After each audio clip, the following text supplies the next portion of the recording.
नमस्कार दोस्तों, स्वागत है आप सभी का आपके अपने YouTube चैनल नॉलेज पंडित पर। मैं रंजीत पांडे आपके लिए लेकर आया हूं 5000 महत्वपूर्ण क्वेश्चंस की सीरीज़। ये जीके के वो प्रश्न हैं जो लगातार एग्जाम में पूछे जाते हैं। इसमें आपके लिए भूगोल, इतिहास, जीके, जीएस आपके लिए सब मिलेगा। टॉपिक भी मिलेंगे और मिक्स क्वेश्चंस भी मिलेंगे। तो सीरीज़ पूरी देखिए। अगर नहीं देखी आपने इससे पहले वाले वीडियोस की लिस्ट तो प्लेलिस्ट में जाकर आप चेक कर सकते हैं। तो चलिए शुरू करते हैं। स्क्रीन पर सबसे पहला प्रश्न आप देख पा रहे हैं, कौन सी नदी भ्रंश द्रोणी से होकर बहती है? तो नर्मदा नदी भ्रंश द्रोणी से होकर बहती है। हाल ही में केंद्र सरकार ने किस नदी को राष्ट्रीय नदी का दर्जा देने की घोषणा की है? तो गंगा नदी को राष्ट्रीय नदी का दर्जा देने की घोषणा की है। प्रायद्वीपीय भारत की सबसे बड़ी नदी कौन सी है? तो गोदावरी नदी प्रायद्वीपीय भारत की सबसे बड़ी नदी है। भारत में बहने के अनुसार भारत की सबसे लंबी नदी कौन सी है? तो गंगा नदी बहने के अनुसार सबसे लंबी नदी है। कावेरी नदी कहाँ पर गिरती है? तो बंगाल की खाड़ी में कावेरी नदी गिरती है।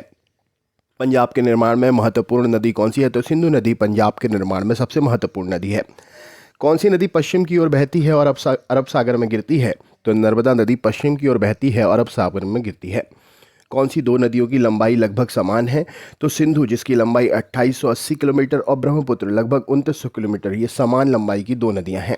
कावेरी जल विवाद किन किन राज्यों के बीच में है? तो कर्नाटक और तमिलनाडु राज्य के बीच में कावेरी जल विवाद है। किस नदी को बृहद गंगा के नाम से भी जाना जाता है? तो गोदावरी को बृहद गंगा के नाम से भी जाना जाता है।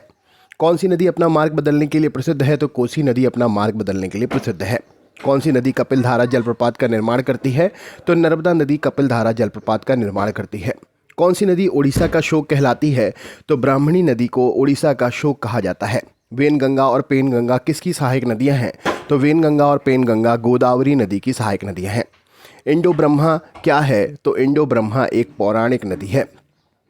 किस नदी पर सबसे लंबा सड़क पुल है? तो गंगा नदी पर सबसे लंबा सड़क पुल है। कौन सी नदी विश्व का सबसे बड़ा नदी द्वीप मांजुली बनाती है? तो ब्रह्मपुत्र विश्व का सबसे बड़ा नदी द्वीप मांजुली का निर्माण करती है। नर्मदा नदी का अधिकांश भाग भारत के किस राज्य में बहता है? तो नर्मदा नदी का अधिकांश भाग भारत के राज्य मध्य प्रदेश में बहता है। नदियों को जोड़ने की योजना किसके शासनकाल में प्रस्तावित हुई थी? तो राजग सरकार के शासनकाल में नदियों को जोड़ने की जो योजना है वो प्रस्तावित हुई थी। कौन सी नदी रिफ्ट घाटी से होकर बहती है? तो ताप्ती नदी रिफ्ट घाटी से होकर बहती है।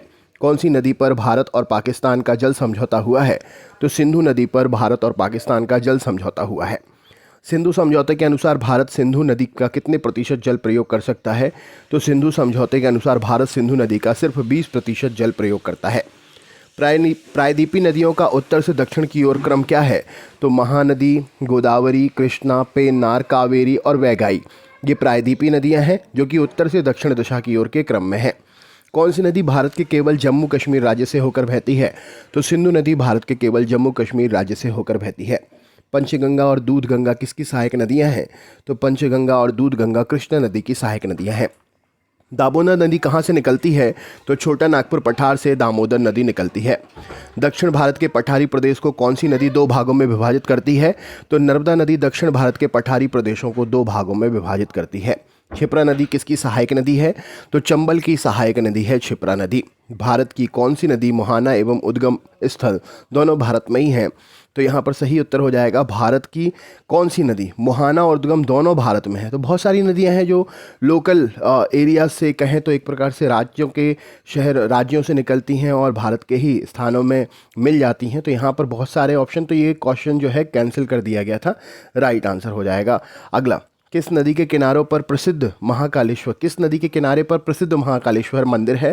तो क्षिप्रा नदी के किनारे पर क्षिप्रा नदी के किनारे पर प्रसिद्ध महाकालेश्वर मंदिर है। अगला क्वेश्चन है, विश्व का सबसे बड़ा डेल्टा किन नदियों द्वारा निर्मित किया गया है? तो ब्रह्मपुत्र और गंगा विश्व का सबसे बड़ा डेल्टा जो नदियों के द्वारा जो है विश्व का सबसे बड़ा डेल्टा गंगा और ब्रह्मपुत्र नदियों के द्वारा निर्मित किया गया है।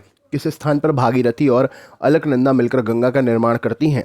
तो देवप्रयाग में भागीरथी और अलकनंदा मिलकर गंगा का निर्माण करती हैं। अरावली पर्वत श्रृंखला किस नदी प्रणाली से विभाजित होती है? तो अरावली पर्वत श्रृंखला चंबल और साबरमती नदी प्रणाली से विभाजित होती है। लूनी नदी कहाँ पर गिरती है? तो कच्छ के रण में जाकर मिल जाती है। तिब्बत में मानसरोवर झील के पास कौन सी नदियाँ निकलती हैं? तो सतलज, सिंधु और ब्रह्मपुत्र तिब्बत के मानसरोवर झील के पास में निकलती हैं। कौन सी मुख्य प्रायद्वीपीय नदियाँ डेल्टा का निर्माण नहीं करती हैं? तो ताप्ती और नर्मदा ये प्रायद्वीपीय नदियाँ हैं जो डेल्टा का निर्माण नहीं करती हैं।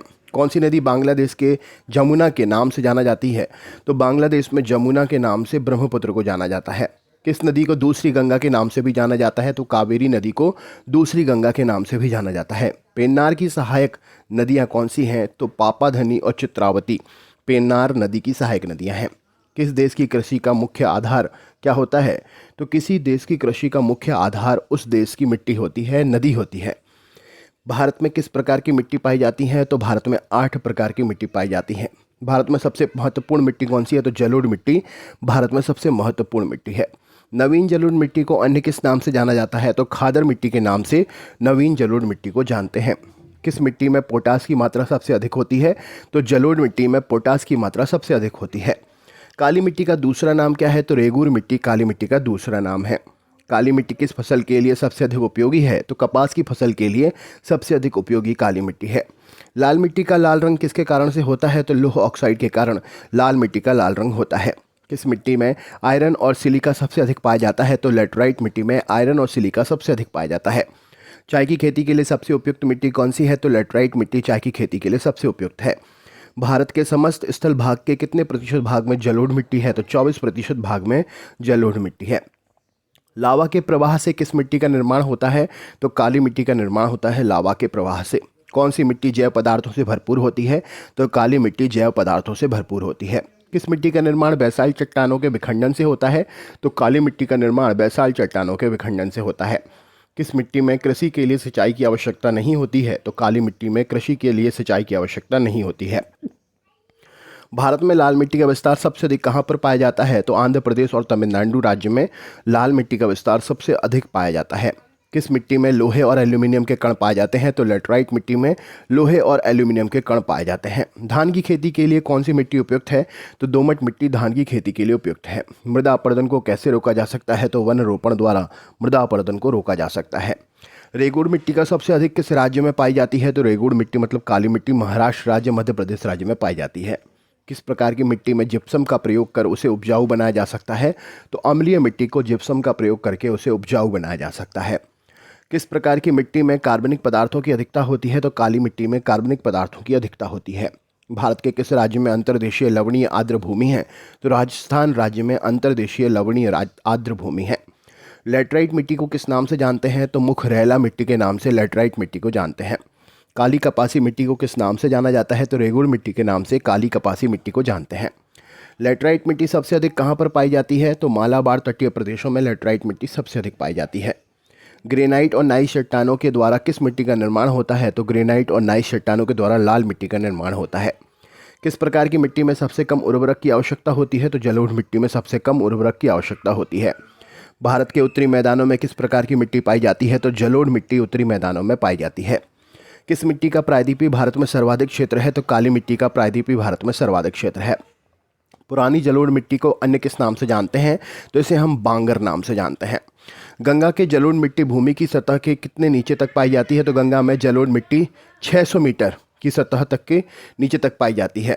लेटराइट मिट्टी के निर्माण में उत्तरदायी कौन है? तो अपक्षालन एवं केशिका क्रिया लेटराइट मिट्टी के निर्माण में उत्तरदायी है। कौन सी मिट्टी सूख जाने पर कठोर एवं गीली होने पर दही की तरह लिपलिपी हो जाती है? तो लेटराइट मिट्टी का यह भौगोलिक देखा जा सकता है। मिट्टी के अध्ययन को क्या कहते हैं? तो मृदा विज्ञान मिट्टी के अध्ययन को कहते हैं। भारतीय कृषि अनुसंधान परिषद ने मिट्टी को कितने वर्गों में बांटा है? तो 8 वर्गों में बांटा है कृषि अनुसंधान परिषद ने। भारत में वन महोत्सव कब मनाया जाता है? तो जुलाई के प्रथम सप्ताह में वन महोत्सव मनाते हैं। वन के किस हेतु कौन सी नीति चलाई गई है? तो विकास हेतु या संरक्षण हेतु राष्ट्रीय वन नीति चलाई गई है। राष्ट्रीय वन नीति का शुभारंभ कब हुआ था? तो 1952 में राष्ट्रीय वन नीति का शुभारंभ हुआ था। वनों के कटाव को रोकने के लिए कौन सा आंदोलन चलाया गया? तो चिपको आंदोलन वनों के कटाव को रोकने के लिए चलाया गया था। चिपको आंदोलन किसने चलाया था? तो सुंदरलाल बहुगुणा ने चलाया था। चिपको आंदोलन को किस पुरस्कार से सम्मानित किया गया था? राइट लाइवलीहुड पुरस्कार से चिपको आंदोलन को सम्मानित किया गया था। फॉरेस्ट रिसर्च इंस्टीट्यूट कहाँ पर है? तो देहरादून में है। Indian institute of forest management की स्थापना कब और कहाँ की गई? तो भोपाल में 1981 में की गई। राष्ट्रीय वन नीति के अनुसार देश के कितने प्रतिशत क्षेत्रफल वन आवश्यक है? तो 33% क्षेत्र पर वन आवश्यक है। भारतीय वन सर्वेक्षण का मुख्यालय कहाँ पर है? तो यह मुख्यालय देहरादून में स्थित है। राष्ट्रीय पर्यावरण शोध संस्थान कहाँ पर है? तो यह नागपुर में स्थित है। वन महोत्सव के जनक कौन है? तो के.एम. मुंशी वन महोत्सव के जनक हैं। भारत में वनों की ताज़ा रिपोर्ट कौन जारी करता है? तो भारतीय वन सर्वेक्षण विभाग जारी करता है। भारत में फिलहाल कितने प्रतिशत भाग पर वन है? तो 23.81% भाग पर वन है। भारत में सबसे अधिक वन किस राज्य में है? तो मध्य प्रदेश राज्य में है। भारतीय वन सर्वेक्षण विभाग की स्थापना कब की गई? इसका आंसर आप हमें कमेंट करके बताइए। नेक्स्ट सीरीज जब आगे चलेगी तो इसका आंसर हम आपको बता देंगे। अगर आप हमारे चैनल पर नए हैं तो सब्सक्राइब करके बेल आइकन ऑन कर लीजिएगा और पुरानी वीडियोस देखने के लिए प्लेलिस्ट में ज़रूर एक बार जाकर चेक कर लें। बहुत बहुत धन्यवाद वीडियो अंत तक देखने के लिए।